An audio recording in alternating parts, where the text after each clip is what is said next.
పూర్ణచందర్ పై POCSO case. Anchor స్వేచ్ఛ కూతురు ఫిర్యాదుతో నమోదు. టీవీ న్యూస్ యాంకర్ స్వేచ్ఛ ఆత్మహత్య కేసులో నిందితుడు పూర్ణచందర్ పై పోక్సో కేసు నమోదైంది. స్వేచ్ఛ కూతురు ఫిర్యాదుతో Chikkadpally police station FIR file చేశారు. శుక్రవారం స్వేచ్ఛ ఆత్మహత్య చేసుకున్నప్పటికీ నుంచి పరారిలో ఉన్న పూర్ణచందర్ శనివారం అర్ధరాత్రి పోలీసులు ముందు లొంగిపోయాడు. అంతకు ముందే స్వేచ్ఛ మరణంతో తనకు ఎలాంటి సంబంధం లేదంటూ లేఖ విడుదల చేశాడు. ఈ క్రమంలో స్వేచ్ఛ కూతురు పోలీసులకు ఫిర్యాదు చేసింది.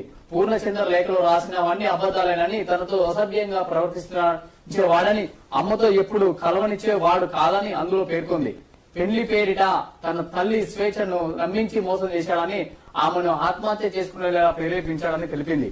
పూర్ణచందర్ ను అరెస్టు చేసినట్టు చిక్కడపల్లి ఏసీపీ రమేష్ కుమార్ తెలిపారు. ప్రతిసారి పెళ్లి మాట దాటవేయడం వల్లనే ఆమె ఆత్మహత్య చేసుకున్నట్లు ప్రాథమిక విచారణలో వెల్లడైందన్నారు. పూర్ణచందర్ పై బిఎన్ఎస్ యాక్ట్ 69(108) పాటు పోక్సో యాక్ట్ కింద కేసు నమోదు చేసి నాంపల్లిలో జడ్జి ముందు ప్రవేశపెట్టగా జడ్జి 14 రోజులు రిమాండ్ విధించాడు.